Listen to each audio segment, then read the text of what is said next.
The LinkedIn Podcast Network is sponsored by TIAA. TIAA makes you a retirement promise, a promise of a guaranteed retirement paycheck for life. Learn more at TIAA.org/promises pay off.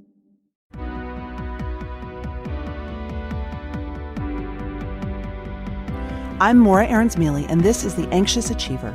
Each episode, we look at stories from business leaders who have dealt with anxiety, depression, or other mental health challenges, how they fell down, how they picked themselves up, and how they hope workplaces can change in the future.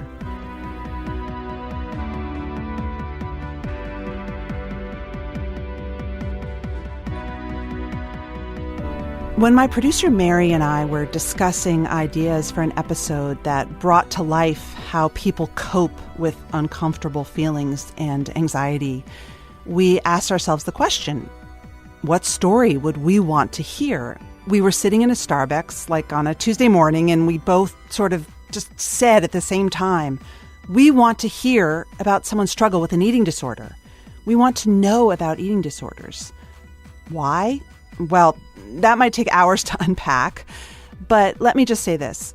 I defy anyone, women and men, living in a society with plenty of food to tell me they eat only when they're hungry, that they always listen to their body, stop when they're full, never think about how they look or dieting, etc. I'm an American, cisgendered, white woman in her 40s. I have been on a diet quite literally since I was 12. When I was younger, my eating was more about the desire to fit in because I was 6'1" in 7th grade and I was large and I felt very unfeminine. And I felt for many years unworthy of love. I'm still working on that one. When I got older, though, eating became about control, soothing, all the feelings. Eat less, you're in control, you're fierce, you got this. Binge or reward yourself with food? Oh, that means you're letting go. Either to smother bad feelings or feel a release of sorts. Of course, then you wake up with guilt and you have to regain the control. Fast that day, exercise a lot. Now I do that a little bit with alcohol, which I'll talk about in a bit. I don't think I have a full-blown eating disorder anymore, but I have disordered eating. I probably think about my weight, my food intake, my time spent working out for cumulative hours each day. And if I have a scary work event coming up, I will diet so I feel more in charge of the situation.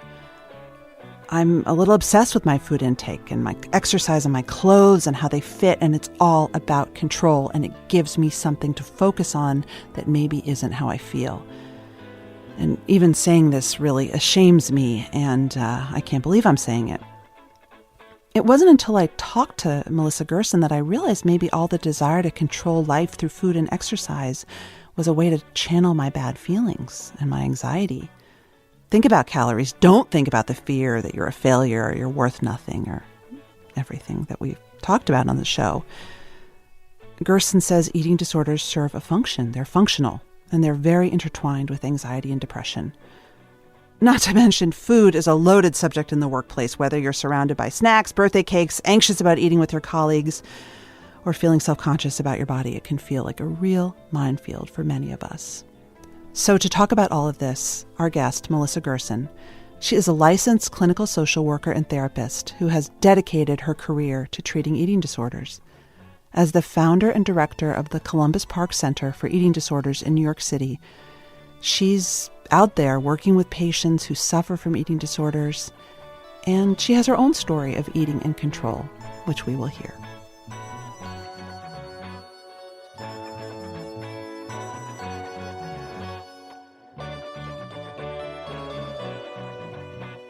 So, Melissa, you have said that eating disorders serve a function to the person who has one, even if it's an unhealthy one. What is that function? There can be multiple functions of disordered eating behavior. Often people describe feeling that the behavior gives them a sense of order or organization, especially when we're talking about restricted eating. Mm-hmm. That experience of controlling the food that you consume for some people can just feel like the ultimate in organization, control, grounding. We also hear people talk about kind of the opposite behavior, which might be overeating. And I think most of us have experienced ourselves using food as a way of self-soothing. Mm-hmm. That kind of classic, I'm going to sit down with a bunch of bonbons and watch some television and zone out. And so for many of us, that can be healthy and fine on occasion. But for many people who struggle with disordered eating, using food as a self-soothing measure or a coping mechanism can be really destructive, because it's often, in a way, so effective at helping the individual numb out or disconnect or self-soothe that it serves as the primary coping mechanism at the expense of all others, which would more likely support a healthy and engaged lifestyle.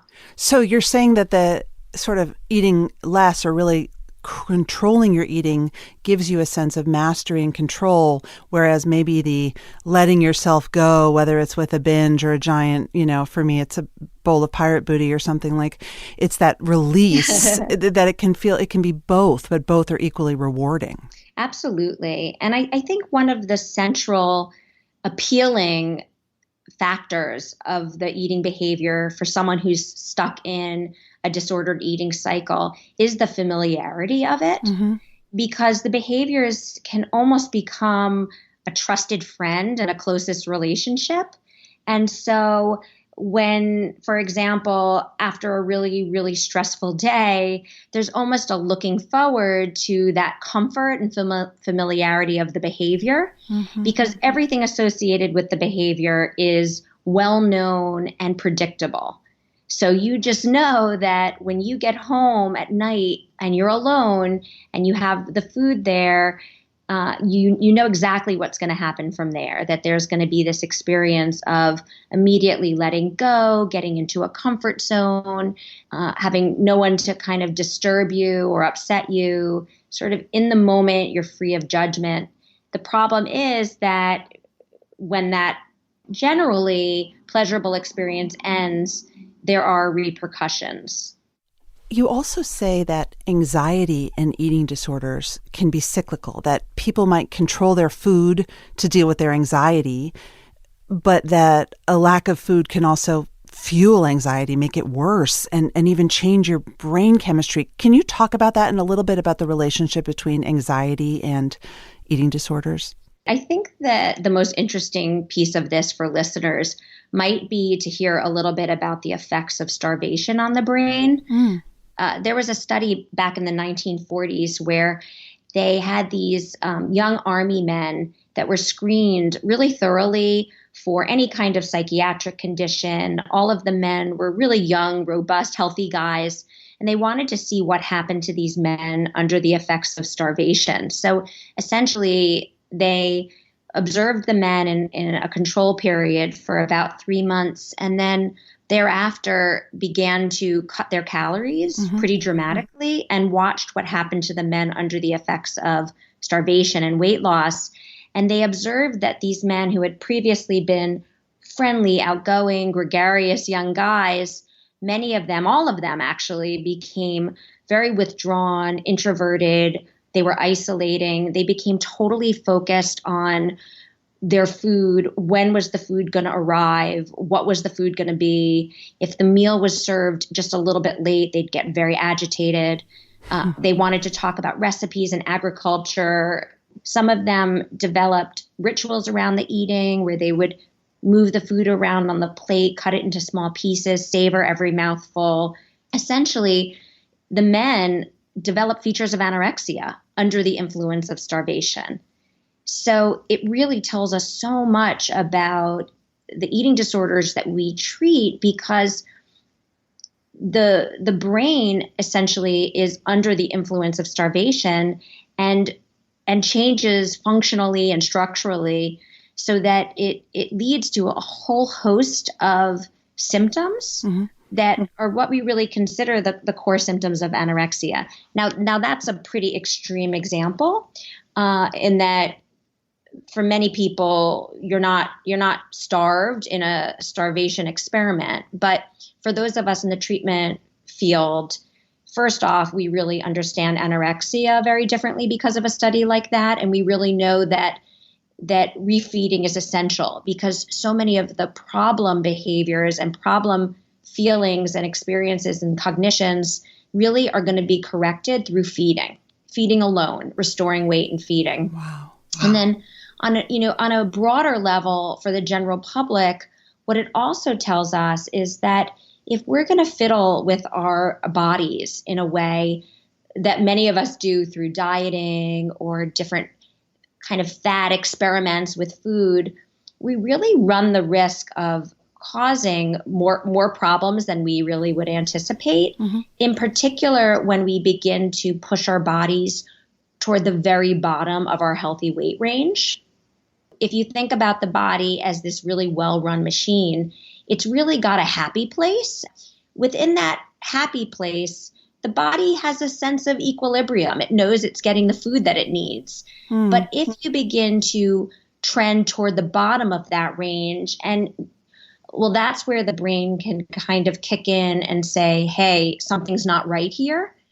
One thing, though, that it seems to me is that I've known a lot of people just anecdotally and even myself who in a time of anxiety may start rigidly controlling food intake. Absolutely. Why do we do that as humans? What does that give us? Of course, in our lives, there's so little that we can control. And food is such an easy target in the sense that it's around us all the time. It's something that we as a society are very focused on. So there's endless information and access to information about food. And it's so quantifiable. Mm-hmm. You can measure in calories and fat grams and carbohydrates, so there's this way that you can just completely pick apart food in such a way that you can create any kind of manipulation you'd like to satisfy your interest. For example, if you're someone who really wants to be healthy and maybe even have some anxiety about your own health, you can begin a mission to improve your nutrition, and you can read endless articles online and really kind of bathe in the excitement of all of the different healthy food options that are out there. And not get judged for it either, frankly, right? People aren't going to negatively judge you if you say, I'm going paleo, whatever. Exactly. In fact, in our society, oftentimes we admire people who show that commitment mm-hmm. or that ability to restrain themselves in that way, to resist pleasure. Mm-hmm. In some ways, we elevate people in our society who are able to follow these kind of more extreme approaches to eating. The LinkedIn Podcast Network is sponsored by TIAA. In the last 100 years, we've seen financial markets swing, new currencies come and go, decades of savings lost in days, all showing that a retirement plan without a guarantee, quite simply, isn't enough. So more than a retirement plan, TIAA makes you a retirement promise. A promise of a guaranteed retirement paycheck for life. A promise that pays off. Learn more at TIAA.org/promisespayoff. I want to ask you a question actually about food at work and how it fits into that sort of display. I remember when I was first working in media in New York City and I was very young and I sort of just observed people naturally that a lot of the really senior women would barely eat at events, and I would, of course, be digging into my dessert. It wasn't done. And I want to talk about food at work and maybe what you might counsel a patient who's dealing with some anorexia or control issues. I mean, we spend so much of our waking moments and meal times at work. We share meals with colleagues and clients. There's tables of free food, as you said, but we want to be controlled. We don't want to show weakness. Women, especially, I think, it's we don't want to eat too much or enjoy food too much or seem out of control in front of other people.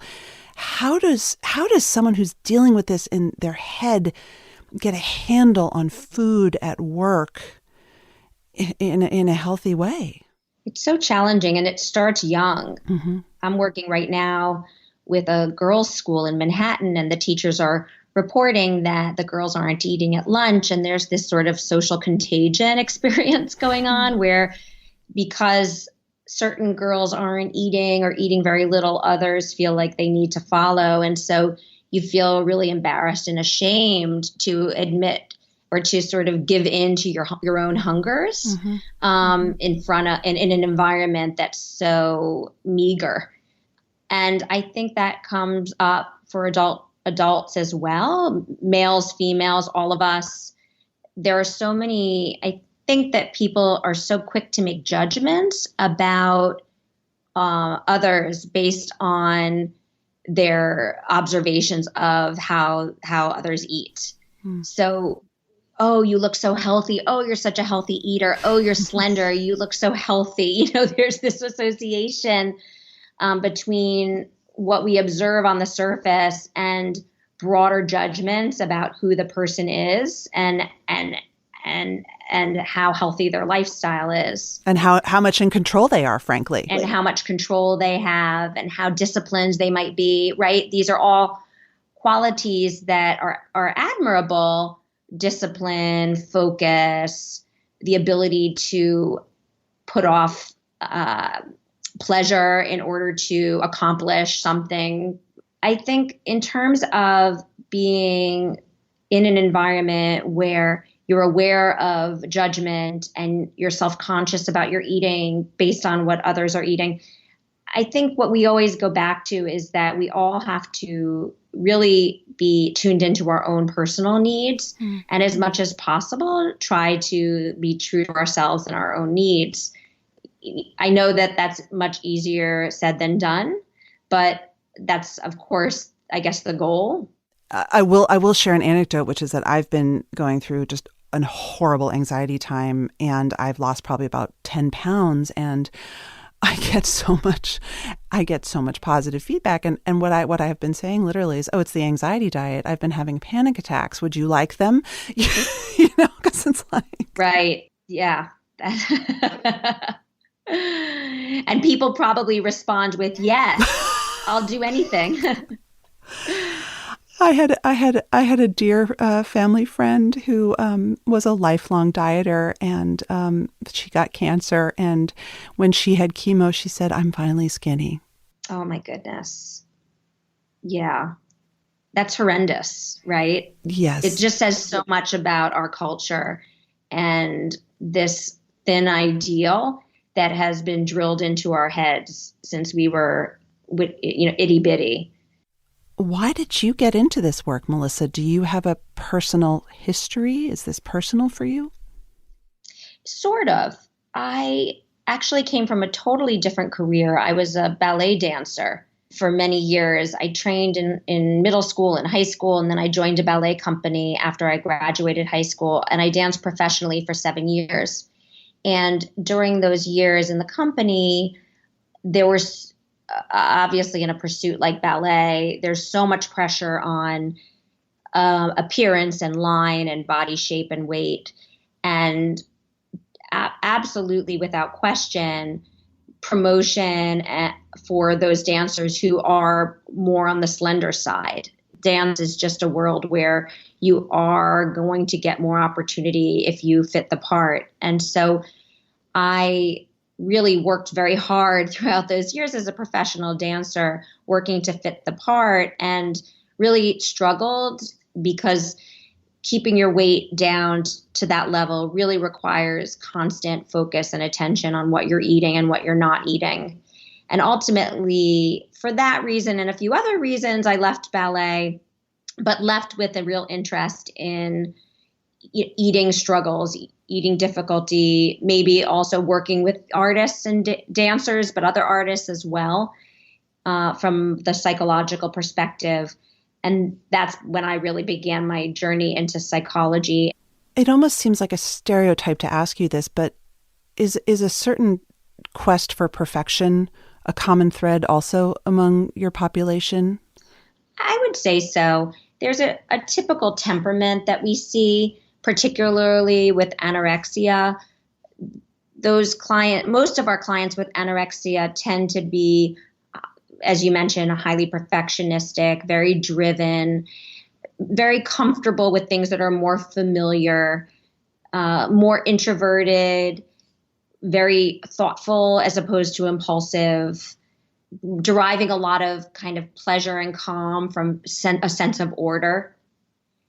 And so those are the features that make an individual more likely to latch on to food and control of food and body weight as a way of coping. How might someone who's equally sort of type A and driven but overeats manifest? Like what's a storyline that you see there a lot? I think oftentimes that drive and focus and perfectionism unfortunately have some consequences, which can be in general just more tension build up and a higher stress level. And it's calls on the individual to need just a lot of skills to be able to cope and manage with the feelings that come up when you have that kind of very perfectionistic, driven, success-oriented mindset. And at times, all of us struggle to find healthy ways of coping, and food is sort of the most immediately available tool. And it can be very quickly learned that it is effective in self-soothing. When we eat, there are neurobiological changes that occur that for many of us lead to a feeling of well-being, right? When you're hungry and you eat, you feel a sense of reward. And so it's not so hard to see how that loop can be really appealing. At HBR, we have a truly global audience. So listeners who live in different cultures might be listening to this conversation and saying, these people are crazy. Why do they want to be so thin? This is probably a pretty Western-centric, certainly American phenomenon. So I did want to say that. So someone's listening out there, and they are functioning. They are going to work. They may or may not, if it's a woman, be getting their period. They haven't been hospitalized, right? They're still functioning, but they're listening to the show and they're thinking, wow, this sounds like me. I guess my question is, what are the signs that people need to pay attention to if they're concerned about their disordered eating or about how their anxiety might be feeding into eating and vice versa? I think the first thing is that it's so important not to expect an eating problem to look like anything in particular. So you don't have to have a skeletal frame to have an eating disorder or to deserve and need help. The most important thing to remember is that eating disorders absolutely come in all shapes and sizes. If food and weight is taking up headspace and it's getting in the way of other pursuits that are important to you, then it means you need help. That these are conditions that are actually quite treatable. And it's just devastating to think that so many people suffer alone without getting adequate support so that they can address the problem and move on. And I truly do believe that it's possible to fully recover, that a life free of the burden of food and body obsession is absolutely possible. And there are treatments that are time limited and very focused and concrete that are really structured to create sustained behavior change. I'd say the other really important thing to think about is that you really want to make sure that if you have a problem that is grounded in behaviors, like eating behaviors, that the treatment that you seek is designed to address behaviors, so that while a talk therapy where you're able to gain insight and understand more kind of the foundation of your struggles, if you want behavior change, you really need to engage in a treatment that is absolutely concrete, practical, and behaviorally oriented. What's that called? The main outpatient treatment for eating disorders is a form of cognitive behavioral therapy called enhanced CBT, enhanced cognitive behavioral therapy. And it's a treatment that was initially designed for bulimia nervosa, but has been expanded to treat across all diagnoses. So it's really considered the leading treatment for anorexia, bulimia, and binge eating disorder on an outpatient basis. I have another question that is about it's a chicken or an egg question, because every single person I see, whether it's a doctor or a friend, when you're feeling depressed or anxious, will say exercise, right? Raise those endorphins, get rid of that stress. It's natural Prozac. Yeah. Mm-hmm. But I think that also, and certainly myself as a very sort of controlled, anxious person, I feel that for me, exercising is almost like controlled eating. It takes up that headspace. It becomes a little obsessive. Can you talk about that and how someone who might, have these issues should think about exercise as part of their stress management plan? Yeah, I think it's good to take your temperature on exercise and really ask yourself, do I exercise when I'm sick? Do I exercise when I'm injured? Do I exercise when I'm really exhausted? Do I exercise instead of doing other things that are important to me? Those are some really important questions. If you even think for a second, you might be someone who uses exercise in a way that might not be health promoting. For many people, exercise can feel like a chore, and it's almost this experience of kind of forcing yourself through something unpleasant in a way that's not really supportive of overall health and wellness. So I think it's helpful to reflect on your use of exercise and your relationship with exercise, and think about the experience and how you feel when you're doing it and how you feel afterwards. I think for people who have a tendency to use exercise in a way that might not be health promoting, it's sometimes helpful you don't want to throw the baby out with the bathwater, because exercise can be helpful for your stress level, and it is good for you physically in terms of maintaining strength and cardiovascular health. For people who are kind of on the line between having a really healthy exercise relationship and one that's not healthy, it can be helpful to think about ways to integrate exercise that might be more community oriented. So taking a class, being with other people, focusing a little bit more on some of the other benefits that you can achieve from exercise. There may be skill development that you can achieve through a kickboxing class. So the focus is not just on burning calories, but expanding a skill set and achieving mastery in something. If you're a manager or a colleague who suspects something is going on with someone at work, when it comes to having an eating disorder, maybe they're very, very skinny all of a sudden, or you hear them throwing up in the bathroom. I don't know.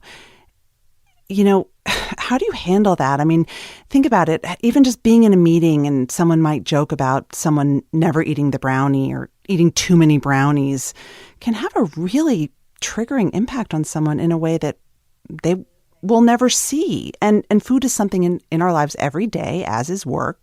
They're together. How do we create a food healthy, mentally healthy workplace? It's a really great question. In terms of approaching someone with concerns, that's so tricky. And I think there's certain legalities depending on the work environment. In a larger environment, my guess is that concerns should filter through HR, and that may be handled in an appropriate way through HR.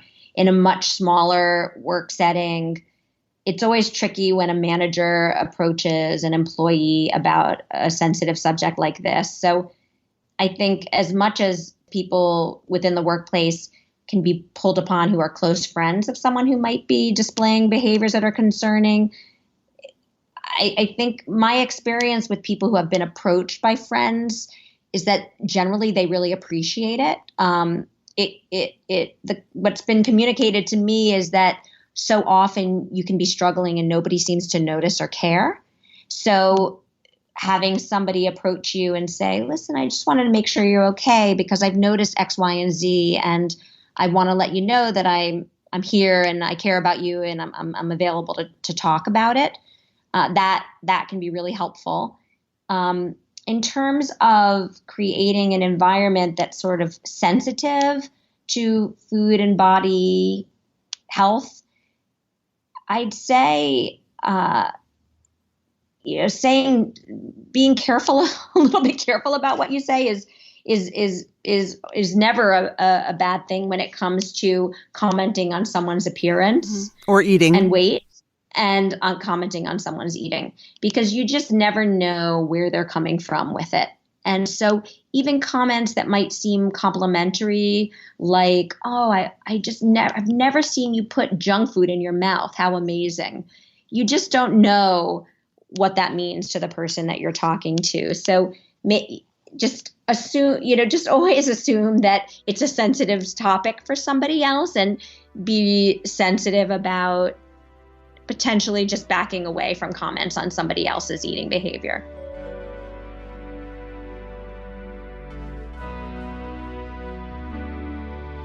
Every day at about 3 p.m., I begin to crave a drink of alcohol. Not at 3 p.m., but I think ahead to around 6 when my workday ends and my mom shift begins. I think, what will it be today? Will it be vodka? Will it be wine, beer, a Manhattan, which is my favorite?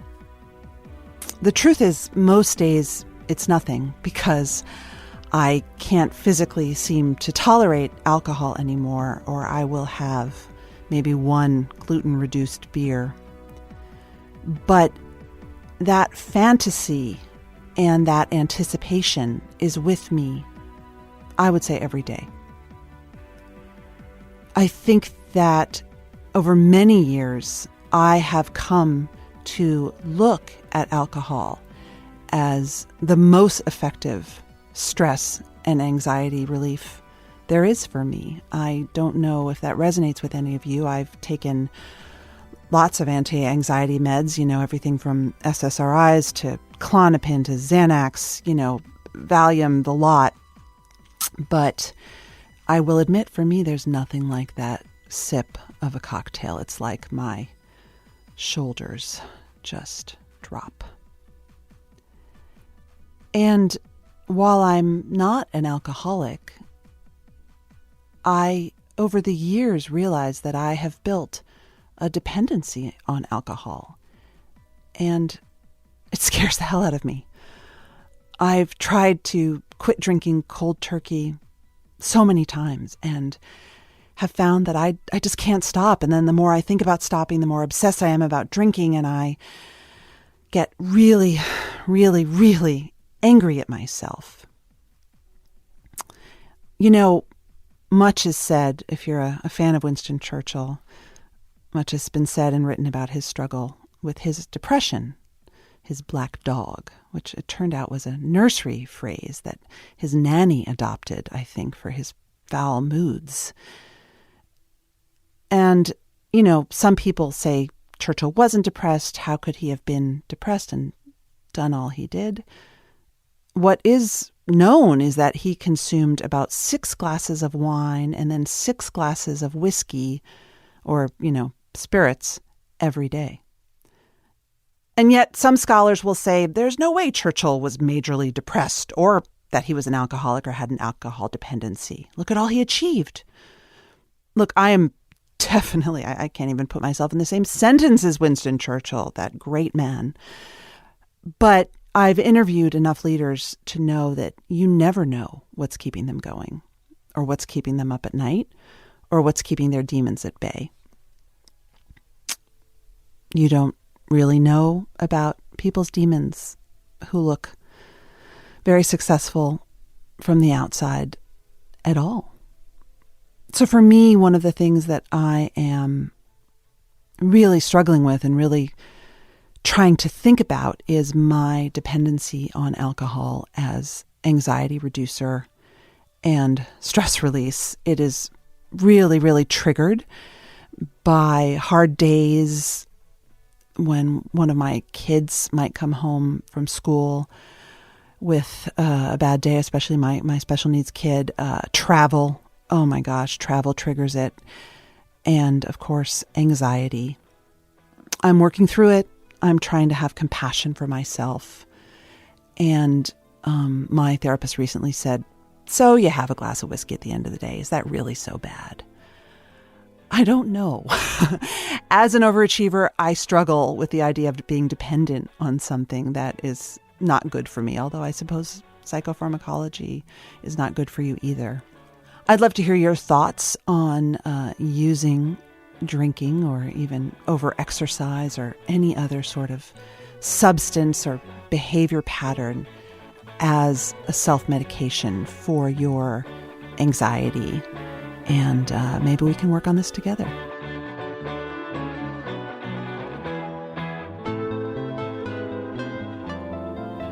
That's it for this week's show. If you like what you've heard, be sure to subscribe and submit a review in Apple Podcasts or wherever you get your shows.